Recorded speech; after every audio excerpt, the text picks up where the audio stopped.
वाकई ये बहुत बड़ी उपलब्धि है। GSLV D5 की सफल उड़ान ने भारत के लिए अंतर्राष्ट्रीय उपग्रह लॉन्चिंग बाजार में नए दरवाजे खोल दिए। अब भारी उपग्रहों को स्थापित करने के लिए भारत को विदेशी स्पेस एजेंसियों की शरण में नहीं जाना पड़ेगा।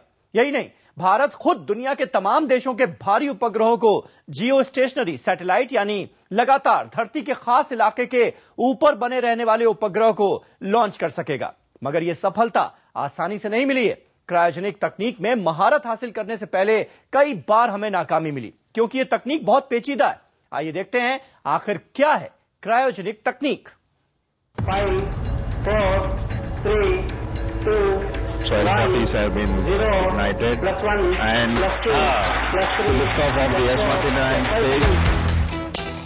GSLV D5 बड़े उपग्रह लॉन्च करने के बाजार में पैर जमाने की भारत की अब तक की तमाम कोशिशों का मीठा फल। भारत की ये कोशिश स्वदेशी क्रायोजेनिक इंजन पर टिकी है। वो तकनीक जिसे GSLV D5 से पहले हासिल करने में भारत को नाकामी ही नाकामी हाथ लगी। 15 अप्रैल 2010 में स्वदेशी क्रायोजेनिक इंजन वाला GSLV D3 आसमान में ही विस्फोट से टुकड़े टुकड़े हो गए।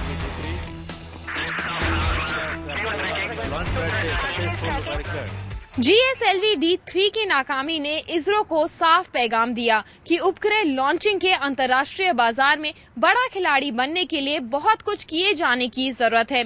इसके बाद से ही इसरो स्वदेशी क्रायोजेनिक इंजन में सुधार के अभियान में जुट गया। अब तक की नाकामियों के बाद ये साफ हो चुका था कि क्रायोजेनिक इंजन बनाना आसान नहीं है। दरअसल इसकी वजह क्रायोजेनिक इंजन में इस्तेमाल होने वाली पेचीदा तकनीक है। क्रायोजेनिक इंजन शून्य से बहुत नीचे यानी क्रायोजेनिक तापमान पर काम करते हैं। -238 डिग्री फ़ारेनहाइट को क्रायोजेनिक तापमान कहा जाता है। इस तापमान पर क्रायोजेनिक इंजन का ईंधन ऑक्सीजन और हाइड्रोजन गैसें तरल यानी लिक्विड बन जाती हैं। लिक्विड ऑक्सीजन और लिक्विड हाइड्रोजन को क्रायोजेनिक इंजन में जलाया जाता है। लिक्विड ईंधन जलने से इतनी ऊर्जा पैदा होती है कि क्रायोजेनिक इंजन को 4.4 किलोमीटर प्रति सेकंड की रफ्तार मिल जाती है। क्रायोजेनिक इंजन की तकनीक का विकास द्वितीय विश्व युद्ध के दौरान हुआ। तब सबसे ज्यादा ऊर्जा पैदा करने वाले और आसानी से मुहैया ऑक्सीजन और हाइड्रोजन को ईंधन के तौर पर सबसे बेहतर पाया गया। मुश्किल ये थी कि इंजन में ये गैस के तौर पर इस्तेमाल नहीं हो सकती थी, क्योंकि तब उन्हें रखने के लिए इंजन बड़ा बनाना पड़ता, जबकि रॉकेट उड़ाने के लिए इसका छोटा होने की शर्त जरूरी है। क्रायोजेनिक तकनीक का इस्तेमाल करते हुए छोटा इंजन, भारतीय वैज्ञानिक इसी पहेली का हल तलाश रहे थे। शुरुआत में रूस ने इस मामले में भारत की मदद की थी, लेकिन अंतर्राष्ट्रीय दबाव के चलते बाद में उसने अपने हाथ पीछे खींच लिए। हालांकि रूस से क्रायोजेनिक तकनीक लेने की भारत की कोशिशें नाकाम हो गयी, लेकिन उससे मिली शुरुआती मदद से भारतीय वैज्ञानिकों को क्रायोजेनिक तकनीक समझने में मदद मिली। दरअसल 1990 में भारत को रूस से 7 क्रायोजेनिक इंजन मिले थे। GSLV के पहले के 6 अभियानों में रूसी इंजन लगे थे, लेकिन 2010 में GSLV D3 की नाकाम उड़ान में स्वदेशी क्रायोजेनिक इंजन था।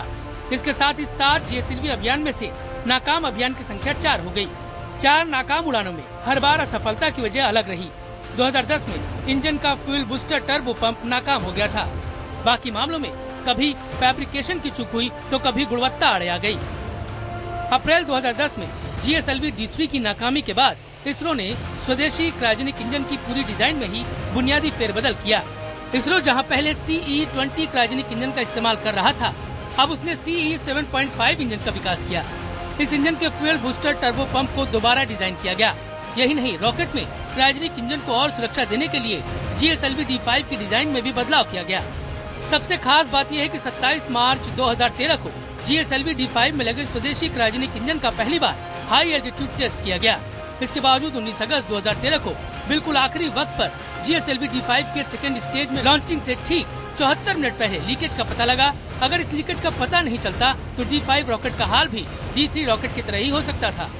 लेकिन पिछली असफलताओं से इसरो के वैज्ञानिक सीख चुके थे कि उन्हें कौन सी गलतियां नहीं करनी है।